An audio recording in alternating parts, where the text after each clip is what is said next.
Good morning and welcome to the first meeting of the Sunset Committee for the 2025-2026 interim. Will the secretary please call the roll? Senator Daly, Here. Senator Lang, Here. Senator Rogish, Here. Assemblymember Hafen, Here. Assemblymember Kasama,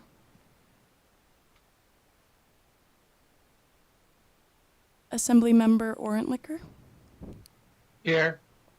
Chair Backus. And I am present. We have a quorum, but we do anticipate Assemblymember Kasama to be present shortly. So please mark her present when she arrives. At this time, I would like to take a few minutes for committee members and staff introductions. We have two members, Assembly Members O'Neill and Roth, who are assigned to this committee and are unfortunately unable to attend today's meeting. So we have the pleasure of having Assembly Member Kasama sitting in today as an alternate member. So with that, members, if each of you could please introduce yourself and be sure to include the district you represent and your interest in this committee, that would be great. We'll go ahead and I will go ahead and send it back up to Carson City to our Vice Chair, Senator Daly, to kick us off with introductions. Thank you, Madam Chair. Skip Daly, representing Senate District 13, all of it in Washoe County in Northern Nevada. Served as the chair of this committee last session. I have great confidence in our current chair for this session. I think we'll do good work. I think this is the fourth time I've been on the Sunset Subcommittee. In an old language, it's no longer a subcommittee of the Legislative Commission, but its own standalone committee now. But yeah, I think we have the opportunity to, look through these boards, sunset some, as we were able to do, I think, with 7 last time. And then we made some revisions on others, but we do get to have a chance to review, learn, make recommendations. So I hope everybody will take it serious, and we'll get a lot of work done if we all work together. Thank you. Thank you so much, Senator Daly. And I just realized you're the only one up north. So we'll come back to Las Vegas and I'll start with Senator Lang and then we'll go down our aisle. Good morning. I'm Senator Lang. I represent Senate District 7, which is by UNLV and then heading east. This is my 3rd time on the Sunset Committee, and I really look forward to the work that we can do.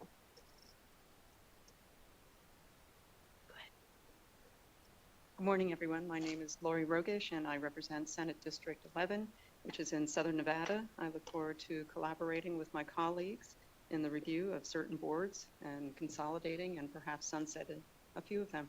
Thank you.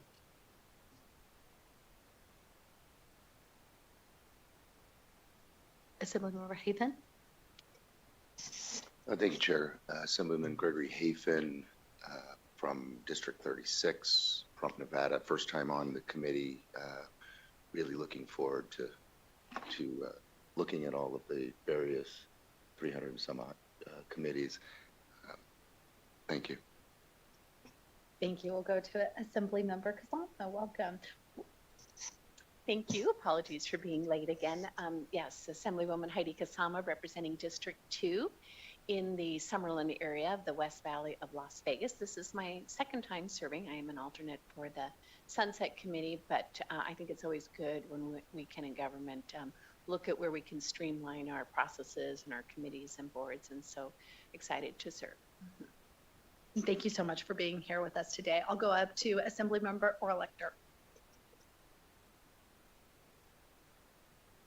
Thank you, Chair. David Orentlicker, Assembly District 20 on the southeast side of Las Vegas, and looking forward to working with the committee to make sure our government works more effectively. Thank you so much. And obviously, I'm Assemblymember Shay Backus. I have the pleasure of representing Assembly District 37 in the northwest part of Las Vegas. I do hope, and I know that watching Senator Daley serve as the chair, that I have good guidance and hopefully steering us in the right direction to review our boards and commissions and just try to provide any assistance that we can do through our BDR that we're able to submit for next session to aid in such efficiency of our government, as well as providing any necessary assistance that may be needed to the commissions and boards that we may be pulling today. With that, I would like to introduce the Legislative Council Bureau staff who will be assisting us this interim. Our staff includes Haley Prowl and Jennifer Rudy from the Research Division, who will be serving as our committee policy analysis. They will be helping us with background information on and research into the issues that come before this committee. We also have Michael Scully and Sarah DeLapp from the Legal Division, who will be serving as our committee counsel. We also have Wayne Thorley from the Fiscal Analysis Division, who will be serving as our fiscal analyst. And we have Virginia Witzel, our committee secretary, also from the Research Division. Additionally, we have amazing assistance from our audiovisual and hearings office that will provide us probably much needed assistance throughout our time during this interim as needs arise. So once I would like to thank all of you for your assistance to our committee that I anticipate that you've already provided, as well as what I anticipate is the future. Next, I will go into some housekeeping announcements. Members who are joining us virtually, always please to just make sure your video is on so we know that we still have a quorum. Also, please be sure to mute your microphone when you are not speaking to minimize any background noise. Agenda items may be taken in a different order than listed. 2 or more agenda items may be combined for consideration. An item may be removed or discussion of any item on this agenda may be delayed at any time. Meeting materials can be accessed on the committee's webpage located on the Nevada Legislature's website. You can also sign up for electronic notifications related to the committee's activities on the legislative website as well. We will have a public comment period at the beginning and the end of each meeting. Public comment is limited to 2 minutes per speaker. Members of the public may provide testimony in different ways, all of which are listed on the agenda. Finally, I would like to remind members to please silence your electronic devices, especially cell phones and laptops during the meeting. With that, we will go ahead and move on to public comment. Just checking my own phone. There we go. This is the first public comment section for today. An additional opportunity to make public comment will be available at the end of the meeting. Please remember to state your name for the record and limit your comments to 2 minutes. Staff will time each speaker during public comment to ensure everyone has a fair opportunity to speak. For those wishing to provide public comment over the phone, the number is 1-888-475-4499, and the meeting ID for today is 844-1027-6069. That telephone number and meeting code will also be available for the public comment at the end of today's hearing as well. Is there anyone wishing to provide public comment here in Las Vegas? I don't see anyone coming to the dais, so we will go up to Carson City. Is there anyone in Carson City wishing to give public comment this morning? Okay, seeing no one making their way to the front. AVH, is there anyone on the phone lines wishing to provide public comment today? Thank Thank you, Chair. Chair. The public line is open and working. We have no callers for public comment at this time. Fantastic. We'll go ahead and move on to agenda item number 3, which is an overview of membership, statutory duties, and status of recent recommendations of the committee. I will turn that over to our senior principal policy analyst, GIS specialist from LCB, Haley Prowl. Thank you, Chair. Good morning, members of the committee. My name is Haley Prowl. I am a Senior Principal Policy Analyst and GIS Specialist with the Research Division of the Legislative Council Bureau. It's my pleasure to serve as the committee's policy analyst this interim. As nonpartisan staff, I can neither advocate for nor against any proposals that come before you. My role is to assist the committee as a whole and each of you as individual legislators, while also providing policy and research needs to help you make informed decisions about the issues before the committee. This morning, I will be reviewing the committee brief, which includes information about the committee's membership, duties, past recommendations, and staff contact information. The brief is available in your meeting packets and online on the committee's webpage. Page 1 of the brief lists the regular and alternate members of the committee and outlines the powers and duties of the committee. Pursuant to statute, the Sunset Committee must conduct a review of all boards, commissions, and similar entities in Nevada that are created by statute and determine whether each entity should be continued, modified, consolidated with another entity, or terminated. For those entities reviewed that are not to be terminated, the committee must also recommend improvements to those entities. Finally, the committee must determine whether any tax exemptions, abatements, or money set aside for an entity should be continued, modified, or terminated. The Sunset Committee must review a minimum of 10 boards and commissions each interim. There is no upper limit to this requirement, but there is a minimum. There are also a number of changes to the Sunset Committee this interim due to the passage of Senate Bill 226 from the 2025 legislative session, the first of which being the name. The committee used to be the Sunset Subcommittee of the Legislative Commission. Now it is a standalone committee with its own bill draft requests, and many of its operations have been aligned with those of the Joint Interim Standing Committees, including that the chair and vice chair must be appointed by the Legislative Commission, and that the committee must also conclude its business by the end of August each even-numbered year.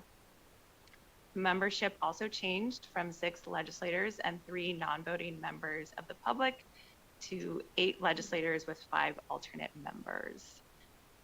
At the end of each interim, committee staff prepares a final report summarizing the meetings and actions of the committee. Those are available to review online if you would like to look at the committee's past work. But the next section of the brief, beginning on page 2, discusses specifically the committee's work from last interim. During the 2023-2024 interim, the Sunset Subcommittee reviewed 15 boards, commissions, and other entities. 4 were recommended for continuation, and the subcommittee approved recommendations for legislation related to the other 11 entities, including terminating 8 of them. These recommendations were approved by the Legislative Commission and contained in Senate Bill 343 from the 2025 session, which was enacted. The subcommittee also recommended other legislation related to the operations of the Sunset Subcommittee. These recommendations were approved by the Legislative Commission and contained in Senate Bill 274 from last session. 2 of the 3 recommendations were ultimately enacted, including the requirement for the Legislative Commission to appoint the chair and vice chair of the subcommittee.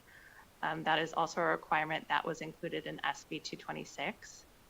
And the removal of the requirement that the subcommittee review certain professional and occupational licensing boards and regulatory bodies to determine whether their restrictions on the criminal histories of applicants are appropriate. SB 274 also repealed related quarterly reporting requirements by those professional or occupational licensing boards to the legislature. The next section of the brief on page 4 discusses committee statistics. Since the committee's establishment in 2011, the committee has reviewed a total of 150 entities at least once, which is an average of 24 entities each interim. In total, 33 entities have been repealed at the recommendation of the Sunset Committee. There's also a table in that section that breaks down the number of entities by office or agency that have been reviewed by the Sunset Committee, including the 8 new boards and commissions that were created by the 2025 legislature. The Sunset Committee has reviewed roughly 44% of all boards and commissions created by statute in Nevada. Finally, the committee brief includes a list of LCB staff who will provide support for the committee this interim. Please feel free to contact us at any time with questions relating to the committee. In addition, the research division is available to provide information and assistance on a confidential basis to individual legislators on any topic. And that concludes the presentation of the committee brief. Madam Chair, I'd be happy to take any questions. Thank you so much for that presentation. With that, members of our committee, does anyone have any questions for Ms. Prowl? Okay, seeing no questions, I thank you, Ms. Prowl, for your presentation, and also a really nice job on the summary that's online as well. With that, we'll go ahead and move to our next agenda item 4, which is an overview of the Office of Nevada Boards, Commissions, and Council Standards, and an update on BCCS's recent activities. And with that, I'll go ahead and welcome business and industry who are present in Carson City for our presentation. I see Deputy Director Haig as well as someone else. So go ahead and begin when you all are ready. And also I see Director Sanchez, so welcome to our first meeting on the Sunset Committee.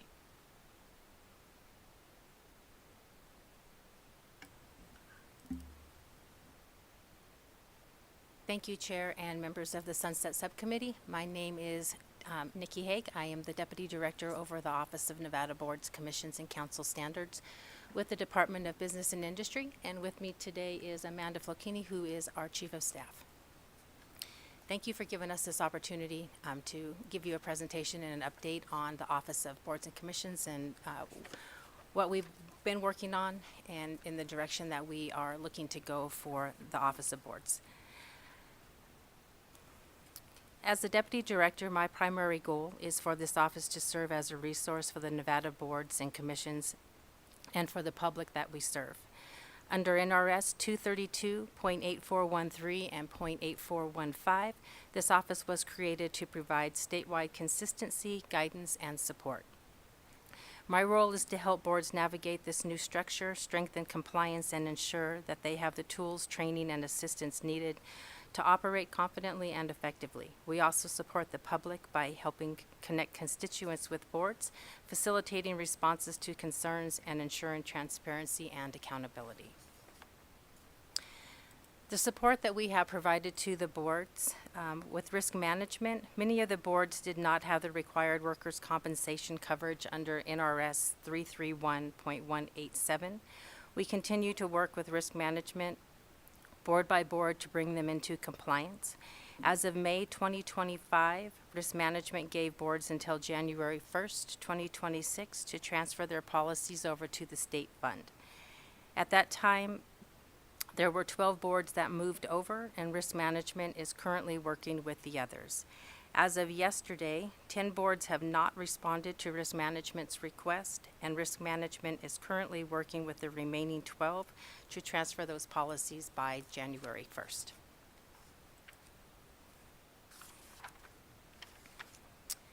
Oh, whoops, sorry. For state purchasing, we have partnered with state purchasing to resolve contract denials, coordinated 2 dedicated training sessions in September for the executive directors and staff on procurement, solicitation waivers, NRS 333 requirements, and contract routing. During the cybersecurity response, we coordinated with the Governor's Technology Office and the Emergency Management during the statewide cyber attack to restore boards' websites, emails, licensing portals, and to ensure meeting notices could still be legally posted. Regulation development. After the legislative session, we started going into the regulation process, which was created under SB 431, now codified into law. We formed a small working group with some of the executive directors and their general counsels to draft language that we were going to be proposing for those regulations. That draft was sent out to the executive directors. We had 17 of those executive directors and boards that responded to us by that deadline. We moved our initial public workshop to accommodate and to give more time for input. On November 25th, we held our first public workshop.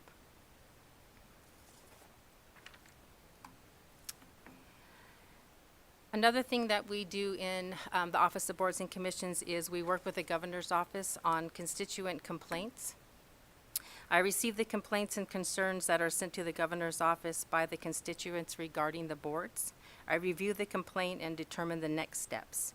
In most cases, I work with the executive directors to determine the outcome and provide information back to the Governor's Office and the constituents on the issues. I started tracking this process this past May, and from May to November 1st, we tracked 58 inquiries from from the constituents. Of those 58, 37 were with the Title 54 boards. 17 were within business and industries, boards and commissions, and then we had a total of 4 that were outside business and industries jurisdiction or the office's jurisdiction over the Title 54 boards. We categorized the complaints into 2 distinct groups based off duration from opening to closing. Complaints closed in less than 7 days are called complaints, and complaints that were still open greater than 7 days were called investigations. There were a total of 39 complaints with a total of 76 complaint days and a total of 19 investigations with a total of 544 investigation days. Slide 5 shows more information regarding those 58 complaints. The most complaints that we received really have like about 5 different themes that we categorize those into. Those were licensing delays, investigation concerns, communication problems, procedural issues, and broader concerns about board's transparency and fairness. Slide 6 gives us a heat map of the highlights that are issued with the customer service as the most significant. 19 of the complaints with the Title 54 boards were concerns with customer service. 11 were regarding administration processes. 5 were regarding business or licensees, and 2 were with policies or regulation. The biggest issues that we came across with on customer service were unable to reach board members, lack of timely response on license status, unclear or inconsistent instruction from boards, difficulty navigating complaints or investigations, perceptions of boards being unresponsive or dismissive, and customers' frustration caused by operational disruptions.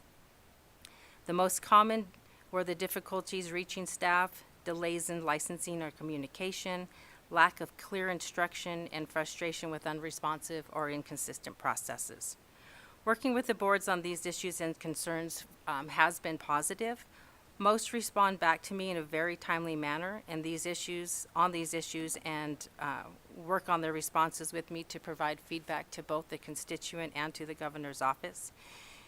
In many of the constituent matters that come to our office, what people are looking for is reassurance and to feel heard. Often, when I repeat the same information the board has already provided, it is received differently simply because it comes from a neutral party outside the board. The boards are not being dismissive. Many of these issues are sensitive or emotional for the constituent, and the outcome may not be the answer that they hoped for.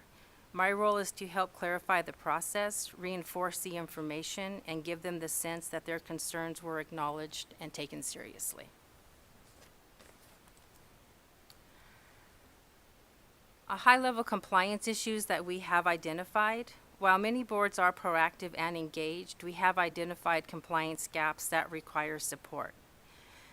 A common issue is audit noncompliance, which benefits financial and statutory risks under NRS 218G.400.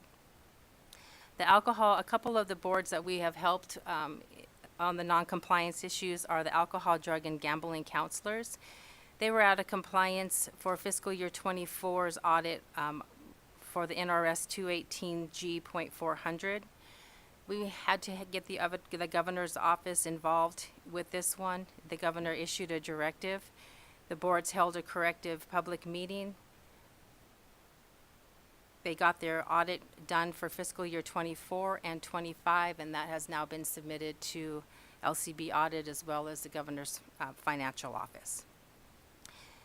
Barber's Health and Sanitation Board, we're continuing to work with this board on their compliance issues, compensation and classification issues under NRS 643, contracting and procurement noncompliance issues under NRS 333. The issues that we have here are the board does not have a lease for their current board office, and some of their staff members are currently working without independent contracts in place. So we will continue to work with that board and their DAG to get this board back into compliance as well. Most boards want assistance and engage openly with us. A few remain hesitant, but improving with our support. The regulation process. This has been quite a process. Where we started, SB 421 required the first statewide standards for boards. Again, we created a small working group with the executive directors and some of the board's general counsel.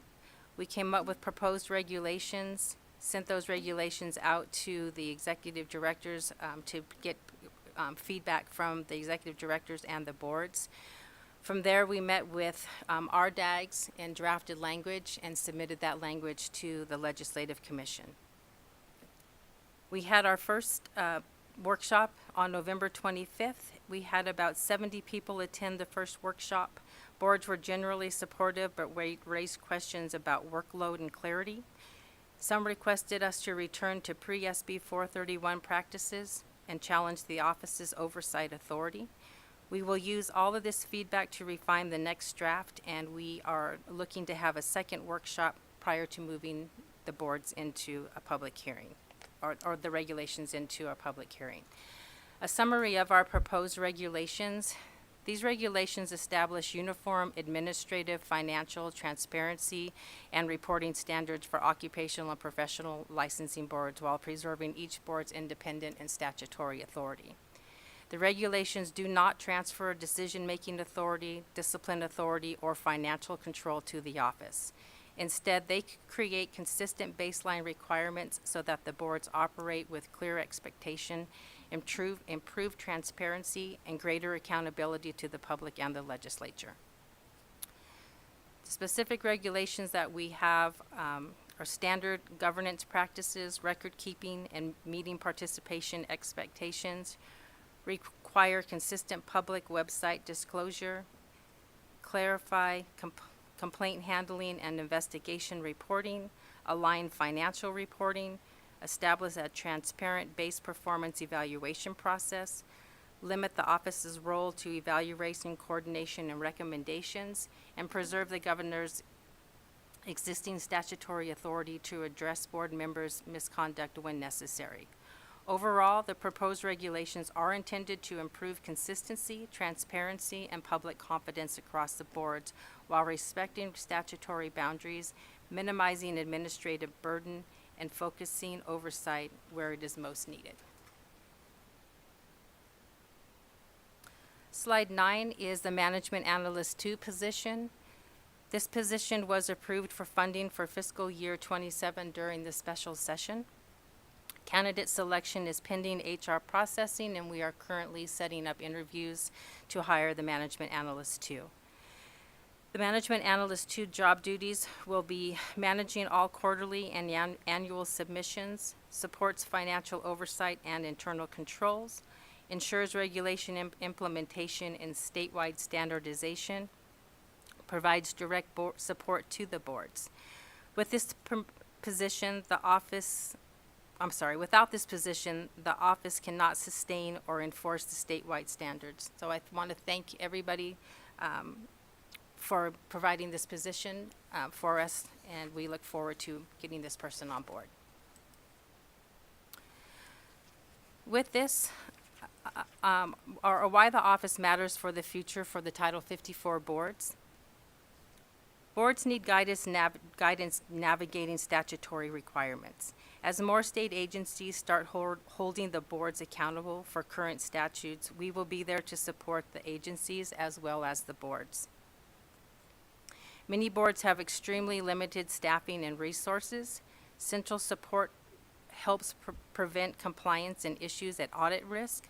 Training, standardization, and oversight strengthen board operations, and the office ensures consistency, transparency, and accountability statewide. Some of the boards, and mostly the smaller boards, are feeling financial impacts. Impacts like the Attorney General's office increase in fees from $157 to $250, and risk management moving the boards to the state fund for workers' compensation. Some boards have significant increased fees. For example, the Contractors Board went from $12,000 to approximately $73,000. Certified court reporters went from $370 to $1,292. Cosmetology went from $7,200 to $23,000. And the Architecture Board went from $1,000 to $6,500. And that's just to name a few of the boards that will have a higher impact for workers' compensation through risk management. In closing, our intention is to build a system where boards feel supported and not overwhelmed. We are here to help them navigate statutory requirements, strengthen their operations, and ensure they have the tools they need to serve Nevada's professionals and the public. The office is essential to future stability and success for our Title 54 system. If you have any questions, we would be happy to answer those. Thank you so much, Deputy Director Haig, for your presentation.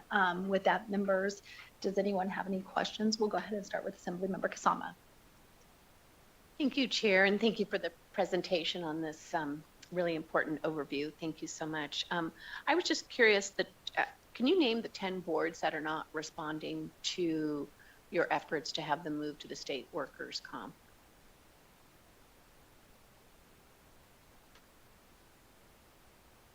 Can't hear you. You're on mute, are you? I'm sorry, Nikki, I didn't have my microphone on. Nikki Haig, Deputy Director with the Department of Business and Industry. I can get that list for you. That is a process that risk management is handling and not necessarily the Office of Boards and Commissions. We are supporting them, but that guidance is going out through Annette Texera, who's the administrator over risk management, and I can get with her to provide that list to you. I spoke with her as of the latest update as of yesterday, and she was going to compile a spreadsheet and to provide that information to me, so I'd be happy to pass that on to the subcommittee. That would be very appreciated. Thank you. Thank you. Members, do we have any other questions for Deputy Director Haig? I just want to thank you for your presentation. It was very thorough. Oh, Couple. We'll go up to, I can't see you, Senator Daly, but I can hear you. So we'll go to Senator Daly first. No worries. Thank you. I had a follow-up on the workman's compensation, if I, excuse me, can. So all of the boards, they had workman's comp. They just didn't necessarily have it through the state's plan. So do they have to now go to whatever's offered by the state? Does it cost more? Or is there an option for them if they can get workman's comp at a lower rate through a reputable vendor, whatever? I mean, there's not that many. Does the state go self-insured? How does all that work versus fully insured? Which way is that going? Can you elaborate a little bit more on the requirement to go to the state? Is the state self-insured? Or is there an option for these boards, if they can get a better deal, to go to fully insured? Nikki Haig, Deputy Director. Thank you for the question, Senator Daly.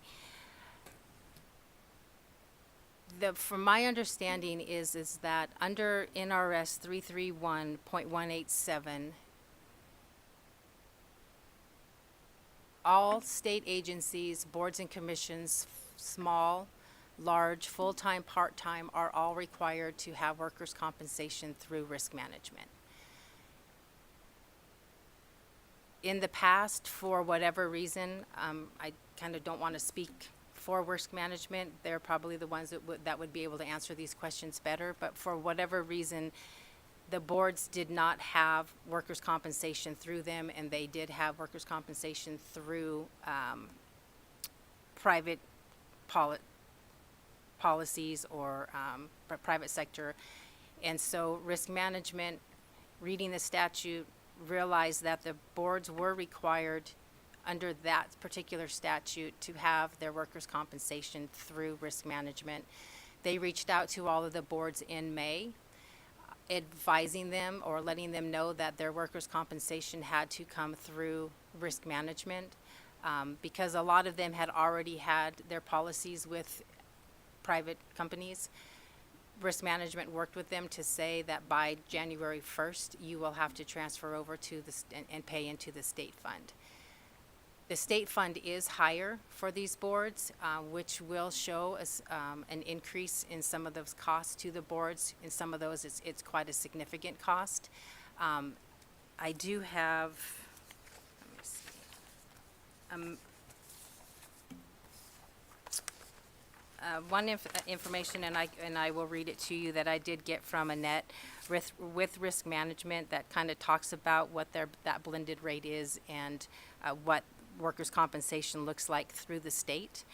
So the state of Nevada assesses workers' compensation premiums using a blended rate that applies uniformly to all state employees regardless of individual job classification or exposure level. This blended rate reflects the state's risk pooling approach, which spreads workers' compensation risks across a wide range of job duties and agencies, including those with higher hazard exposures. In contrast, in the private sector, workers' compensation premiums are calculated based on a specific job classification and associated exposure risk. For boards and commissions and smaller entities, employees are typically assigned a clerical classification, which generally carries a lower premium rate due to the minimal risk associated with the work. As a result, the state's blended rate may appear higher than the private sector clerical rate. However, it's applied consistently across all covered employees in accordance with statutory requirements and state centralized workers' compensation program. The state's blended rate and comprehensive workers' compensation program includes customized claim services, safety and loss prevention oversight, an aggressive return to work program, fitness for duty resources, ergonomic evaluations, indoor air quality investigation services, workplace violence prevention support, and other assistance as needed. These resources are generally not included in a standard private workers' compensation policy, and when obtained individually can be relatively expensive.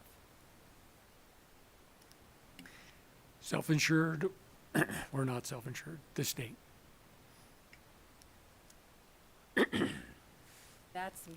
I'm Nikki Haig for the record. I don't have that answer. I can get that for you for risk management and provide that information to the subcommittee. Well, and I just want to you understand the difference where you say, hey, the state's taking on this whole pool, we're going to charge a premium based on whatever we think our experience is going to be. And if you get a claim, it comes out of that fund. You don't have a secondary insurance. You may have reinsurance for catastrophic stuff, versus going out to whatever insurance company and group and buying a policy of workman's comp. Then you would be fully insured versus self-insured. I know a lot of counties, municipalities, various things are self-insured. Companies can be self-insured if they want to on an individual basis. I know some of the big casinos are. I'm just curious on which way the state actually runs that, and if it's more expensive, I think it's a question of, yeah, you get all these other benefits. Do we need all of those? It's not a requirement under the law in any other circumstance, I don't believe. And I know a lot of these Title 54 boards are not budget items, right? They run independently based on the resources that they get from the individual people that are paying for their license or whatever it might be. But at the same time, it still is an expense to those consumers of a service that the state's requiring them to get. So I don't know if this is the most efficient way. Just asking that question for, Nikki Haig for the record. I understand your question. Unfortunately, that it's not an area that the Office of Boards and Commissions oversees. That is all strictly done under risk management. We are supporting risk management through this process and trying to connect with the boards and for them transferring over to that process. But I'm happy to get the information to you through risk management so that you could get those questions answered. sure, be happy to talk with them, because I was looking through 331, 187. Yeah. Doesn't say anything about workman's comp, it says, so I suppose it's open to interpretation. My second question, if I can, Madam Chair. Go ahead. And it's a two-part one. So on the state purchasing support, I'd say that you guys had 2 dedicated training sessions in September, which is good. And I know this particular issue that I'm going to focus on regarding the purchasing, I had some interest in. We actually had a bill on it last session on solicitation waivers. I know there had been some issues and various things that we saw on the audit subcommittee over some of those questionable freelance issuing of waivers and various things. So you guys are trying to rein that in. We tried to in some legislation. We really should be going out to bid. Was that the message? Whenever a contract is coming up, it should go out for solicitation. Waivers should be rare. Is that the message? Nikki Haig for the record. Yes, this whole process with the boards should be going through the contracting process through state purchasing. Yeah, and just as a follow-up, when you got to the Barbers Health and Sanitation Board, and they had contracting procurement non-compliance issues, can you tell us what the problem was, or has it been resolved, or is it still in the process of being resolved? What were they doing? Nikki Haig for the record. So with the Barbers Board, they currently have their office does not have a lease. They do not have a lease, and so they are paying for the state office is in a barber shop. That is a state office as well as a barber shop, but the lease that is, or the rent that is being paid for the board does not have a lease for that barber, in that barber shop. So we are working with state purchasing and the Barbers Board so that they will get the lease that they need to have the barber shop where it's currently housed. The other issue that they have is they are showing that they have staff that are for investigators, exams, board staff that are currently do not have independent contracts. So the way that it looks as if these boards are just paying people, and this board is paying people, and what are you paying these people for if they are not have any type of an independent contract in place. And so we're working with them as well on getting the job duties that these individuals are doing and getting the independent contracts that they need in place so that it meets the statutes that are required for these boards that have these investigators, people that help with the exams. In that current statute, they don't have an executive director. Most of the boards all have executive directors. That particular statute only requires for a secretary treasurer, but that secretary treasurer is acting as if they are doing duties that an executive director would do. And so their statute requires that the secretary treasurer is not to make more than $3,600 a year. But as of May, in the reports that they have submitted to us, that secretary treasurer had been paid by the board $9,500.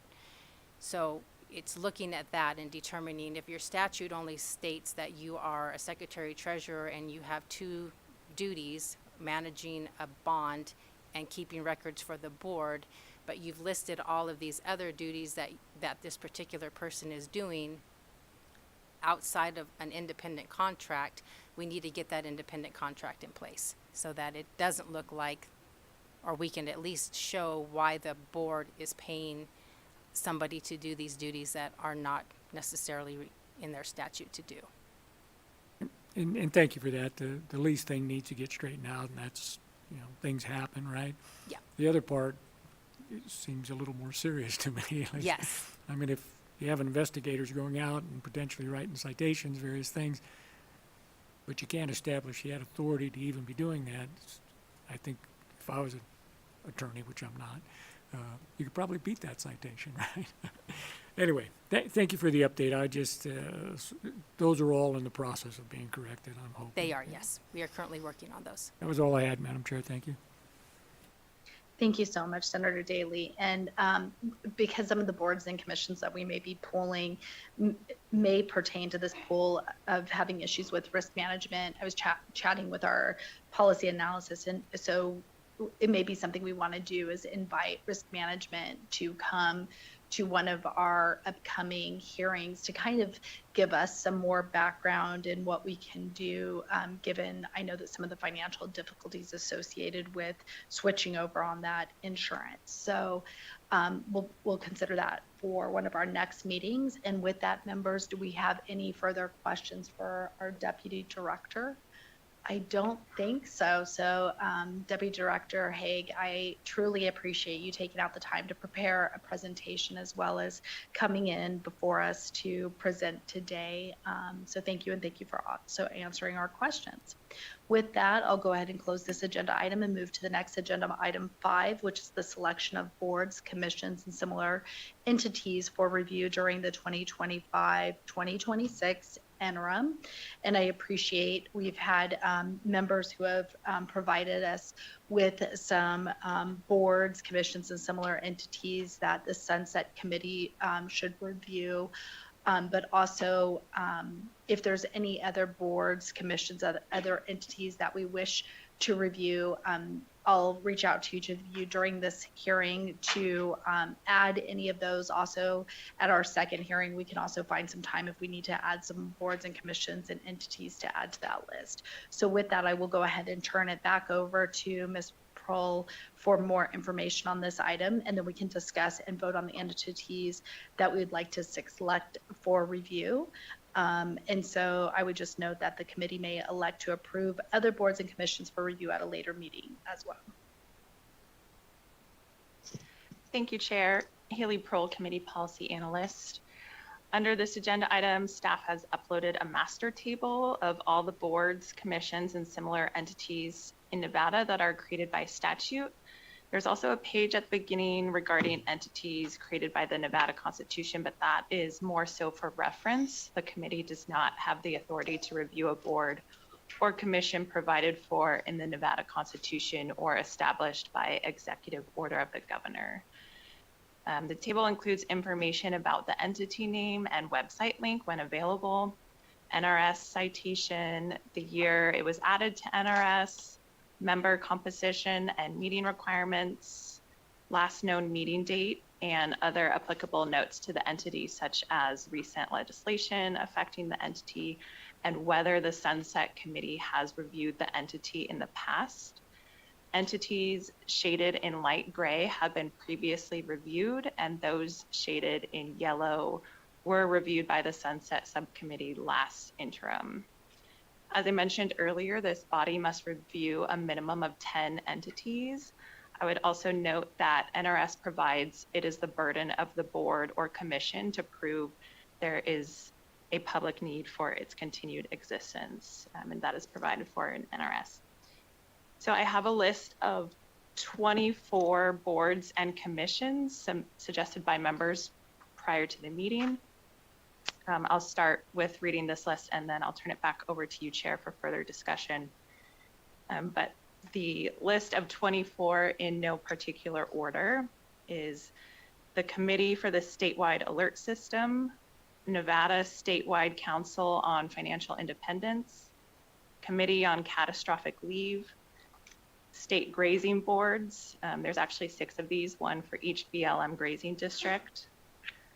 The Central Committee of Nevada State Grazing Boards, Credit Union Advisory Council, Appeals Panel for Industrial Insurance, Real Estate Advisory Committee, Executive Council of the Land Use Planning Advisory Council, Board for the Education and Counseling of Displaced Homemakers, Mining Oversight and Accountability Commission, the Commission to Study Governmental Purchasing, which is commonly known as the Nevada Public Purchasing Study Commission, California-Nevada Super Speed Ground Transportation Commission, the Gaming Policy Committee, the Esports Technical Advisory Committee, the Board of Examiners for Alcohol, Drug, and Gambling Counselors, the Board of Applied Behavior Analysis, the Certified Court Reporters Board of Nevada, the State Barbers Health and Sanitation Board,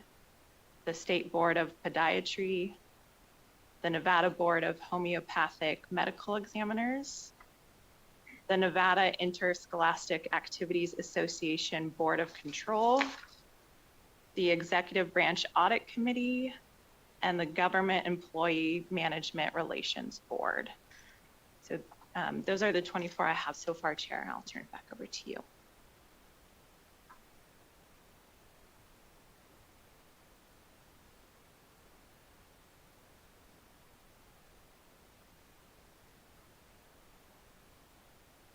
Thank you so much, Ms. Prohl. Anyone, after listening to that list, I know that was a lot. I even missed one that she had read to just make it was sure that one of the things I wanted on there was on there. But anyone here have a board, commission, or other entity that you would like to see pulled?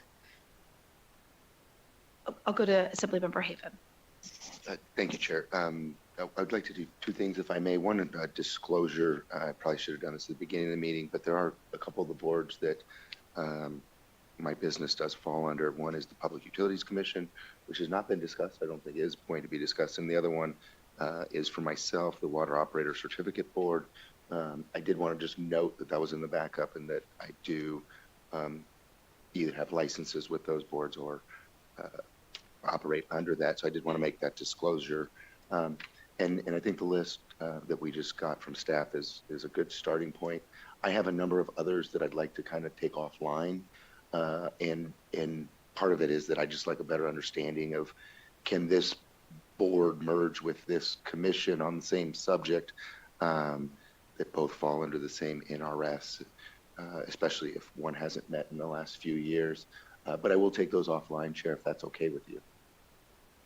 Thank you so much for that, Assemblymember Hafen. Yeah, that is completely okay. If there's one board that comes up, and I encourage you, our policy analysis, Ms. Pearl, is pretty amazing with her resources. And if we can figure a way, if some of those, or one that can be combined into another commission, if we need to pull it, we can pull it at the next hearing. So with that, if I don't see any additional comments from any other members, I'll go to Senator Daley. Thank you, Madam Chair. Just a comment on that, and I know on the list that I sent down, right, I can pare that down. I just wrote down everything that I thought seemed relevant to this. I know some of them are duplicated from other members as well. If we're going to add more, and some people haven't put their list in or whatever, we can get to where there's too many. Maybe if we're going to have another chance next time, we should shoot for 10, 12, 14 that we approve today so we can get the questionnaires out and then take a second look at that. But I think you should ask people for their top 3 or something, and then move from there.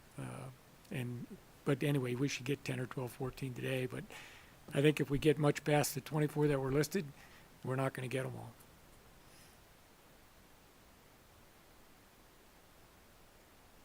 I'll go to Senator Rogish.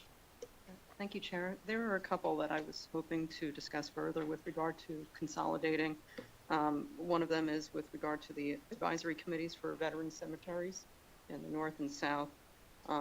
It appears that there's two separate advisory committees for the veteran cemeteries, and so they were created under the same statute. They have identical membership structures and serve the same function for the respective regions. And so if that's something we can consider consolidating, I'm hoping that perhaps can be taken into consideration. I think that it would streamline the administration, reduce the number of gubernatorial appointments, and ensure a consistent statewide strategy for our veteran cemeteries.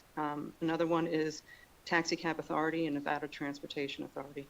I know there's been previous reviews and they've been already highlighted in combining the two entities, and so I was hoping maybe we could have a discussion, revisit that. And thank you. Thank you so much, Senator Rogish. And I think you are correct. I think the Taxi Cab Authority and NTA have been, I know we've discussed it at length, especially in our finance committees, just looking at the revenue source and obviously having open discussions of what that would look like if those two had combined. With that, I completely understand where Senator Daly is coming from. I know 22 originally is how the list started, is quite a lot. Some of these were placed on here by some of our members who are actually not present today, so I don't know their top 3 or 4 on the list. Some of these are to hopefully have, I'm hoping some of them would be pretty efficient. Hearing some of the stuff comes under business and industry, to have those discussions on the finances where we could kind of group those together and have risk management come in and see what we could do. It could be similar stories. And with that, Senator Daly, I know you had the executive board audit and some others. Did you have like a preference with respect to on your list what may have been your top 3 or some that have not met in a while that you may feel that is not necessary for this interim?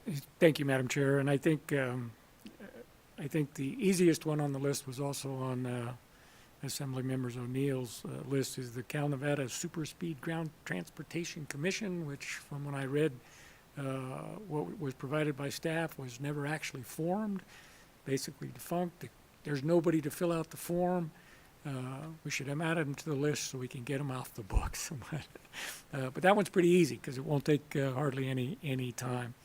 I think the one that I'd like to spend a little more time on would be the EMRB, the Employee Management Relations Board, would be one of my top ones that I'd like to follow or have added to the list. The Employee Management Committee, although that's separate just to advise the governor, may have some duplicated functions or just may not, it could be done without an actual statutory committee. So those two, and then a third one, because I'm not counting the first one that I said, would be the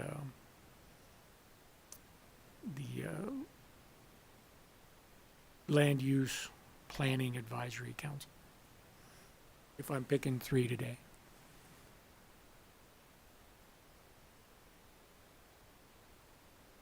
I thank you for that. And one thing I was going to ask, because I know a lot of this is, and we haven't gotten to this agenda item, is we have the forms that we do send out to each of these boards, commissions, and other entities that are filled out. And sometimes you're correct, they just don't respond. And so sometimes we pick some older committees, boards, and other entities to consider, and sometimes they just don't respond. And so that makes our job easier. However, and I don't want to put legal on the spot, but my question for legal, because I also did hear Ms. Prohl's detailed explanation of our duties and our statutory obligation, that if we do invite a committee or board commission to come and present or respond to us, that we still do need to statutorily find a good reason for them to maintain an existence But with that caveat, my question may be for legal, is if we do keep our comprehensive list of 24, do we actually have to invite them in for a public hearing, or can members consider them offline as well with respect to their responses to the forms that we will be sending out to each of them?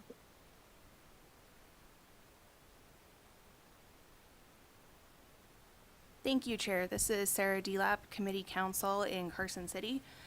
And pursuant to NRS 232B point, I believe it's 240, the interim committee is required to hold meetings to solicit, to obtain comments on whether these boards should be terminated, modified, consolidated, or continued. So the committee would still need to have a public meeting on each of the boards that they select for review.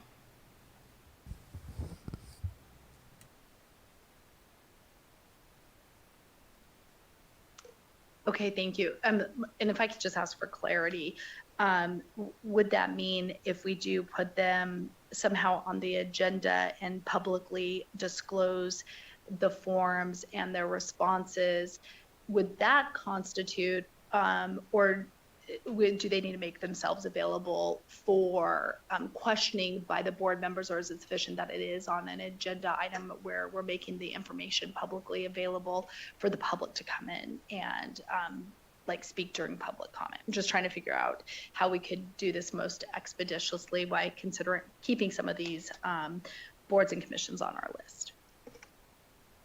Thank you, Chair. Sarah Delap, Committee Counsel.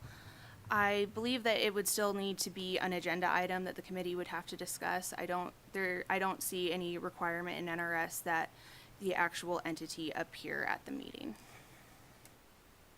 That is perfect. One of my colleagues, I'll give credit to Assembly Member Hafen, like what I was kind of saying, not so articulate, was like a consent agenda. If we receive back forms and decide that we agree that they continue in existence and move forward, that there's good public policy for that, and then just not have to have them here and we put it on a consent agenda. I guess that sounds like that would comply with what you're saying.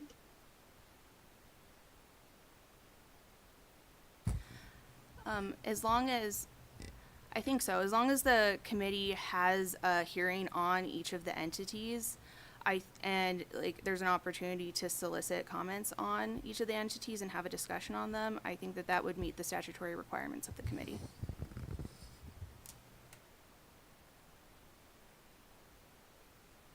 Go to Senator Daly.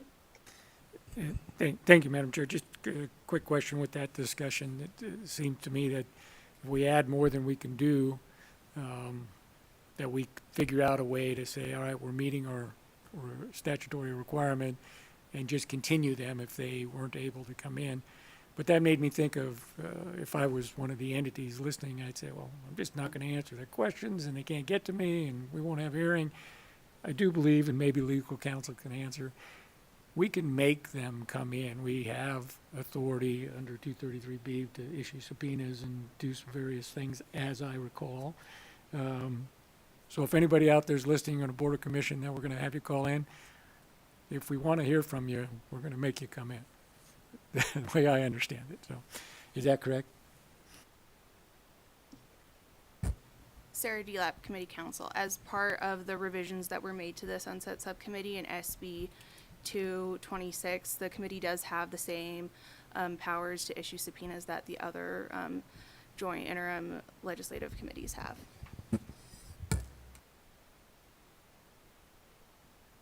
I just want to add, thank you so much, Ms. Dunlap, for your responses to all of our questions to you today. One thing is that I would caution any of these boards, commissions, if you weren't to respond to the forms, I would think we may get rid of you. So that would be one of the cautions. But with that, we're going to take just like a 1-minute recess and circle back. Let me just do a 1-minute recess.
we'll go ahead and go back on the record, and I appreciate colleagues working to trim down other colleagues' list really quickly. So Senator Daly, hopefully listen closely, because I'm gonna go ahead and read back kind of how we're thinking about paring down our list for our first meeting, and I don't want to miss anything that you said was your top priority.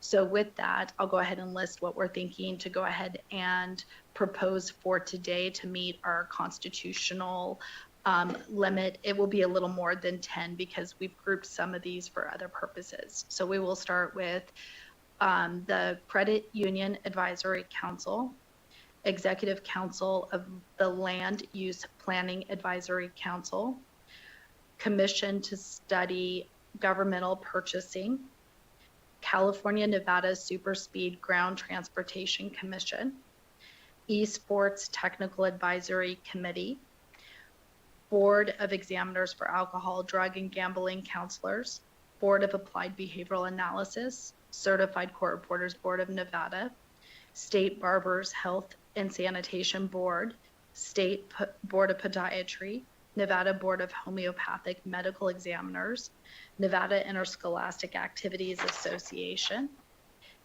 Government Employee Management Relations Board, Taxi Cab Authority, and Transportation Authority, and Employment Management Committee.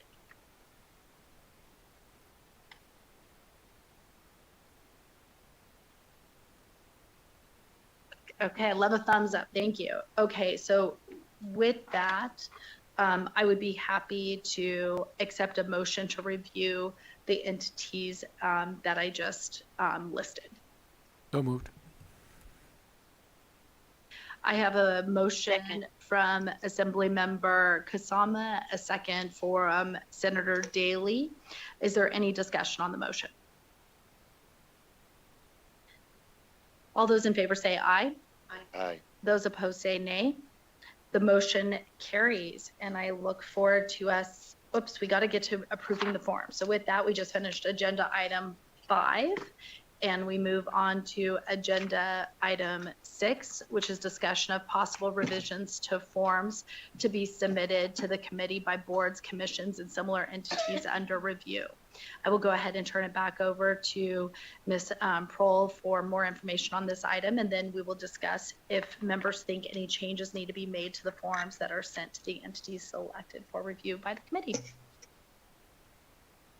Thank you, Chair. Haley Prohl, Committee Policy Analyst. Under this agenda item, staff has uploaded 2 documents for the committee's review. They are the forms that will be sent to boards and commissions selected for review by the Sunset Committee. Review Form 1 goes out to all boards and commissions, and Review Form 2 goes out to the occupational and professional licensing boards selected for review. The forms are fairly detailed, and their contents and the questions they ask are largely dictated by statute, but they've been added to over the years to ensure that adequate information is collected. The forms before you today are based on those that were used last interim. There are no changes with the exception of updating staff contact information and removing questions on Form 2 related to the restrictions on the criminal history of an applicant for an occupational or professional license, since the committee is no longer required to review this aspect of those licensing boards.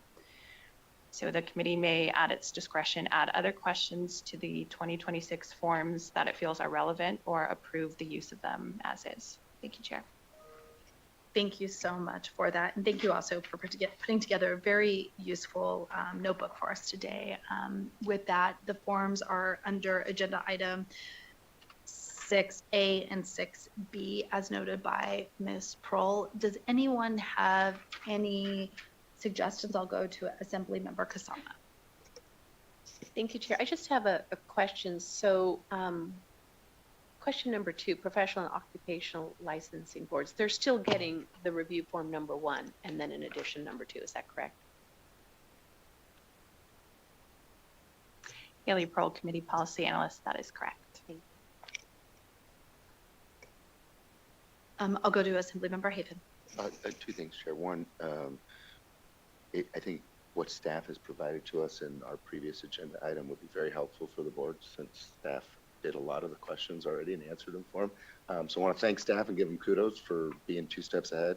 And the other question that I had was is if we could add on like the occupational licensing and professional board ones, I think it's 6. It talks about the renewal fees of similar states, and they list a few.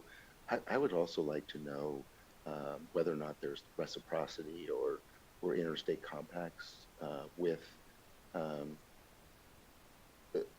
I'd like to see all states if they could provide all 50 states and DC, Puerto Rico, Guam, etc.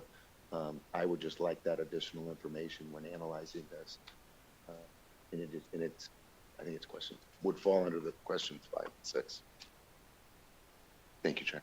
So Assemblymember Hafen, if I can just I'm going to reiterate this because I do like one of these ideas that I just need to clarify the second. So we'd be adding a separate question regarding whether they have knowledge of, I guess it would also pertain to us if we're participating in any interstate compact or information that they know with respect to their licensing board being able to be a part of an interstate compact, maybe, and what states have entered that compact.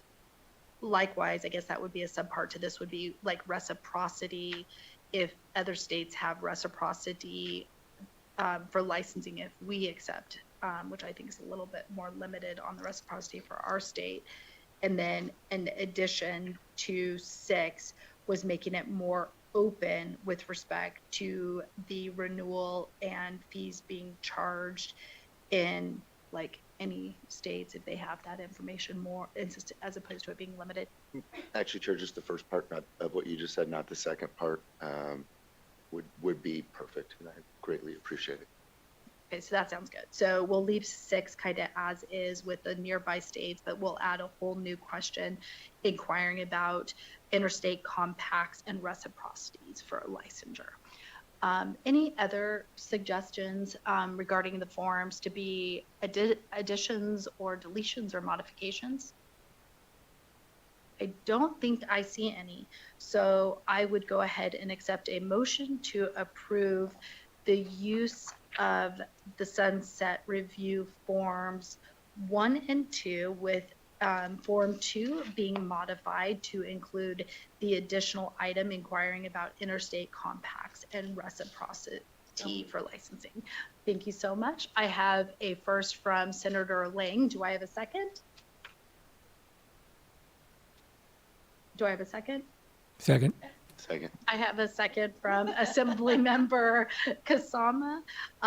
Is there any discussion on the motion? Those in favor say aye. Aye. Those Aye. opposed say nay. Thank you. Those opposed say nay. The motion carries. We'll go ahead and move on to our next agenda item 7, which is public comment. With that, I'll start in Las Vegas and invite folks up to the front to give a public comment.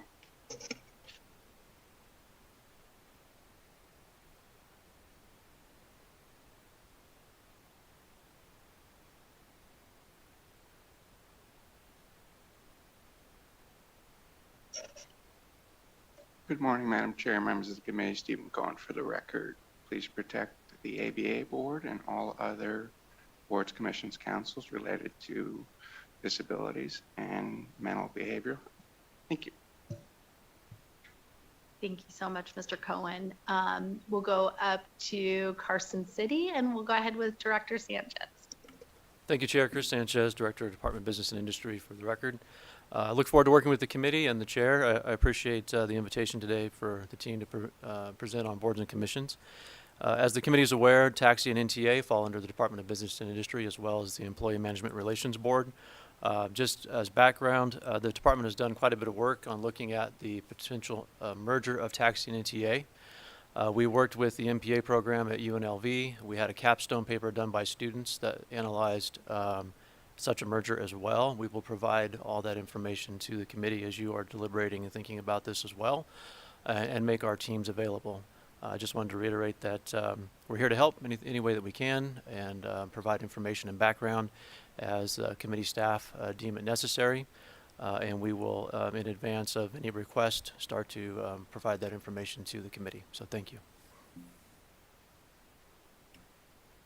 Thank you so much, Director Sanchez. You may be adding yourself to getting invited back to one of our future meetings, so we so appreciate that. With that, I'll go ahead and go to the phone lines. ABH, is there anyone on the phone lines wishing to give public comment? Thank you, Chair. The public line is open and working. We have no callers at this time. Thank you so much. And with that, we move on to our very last agenda item, which is adjournment.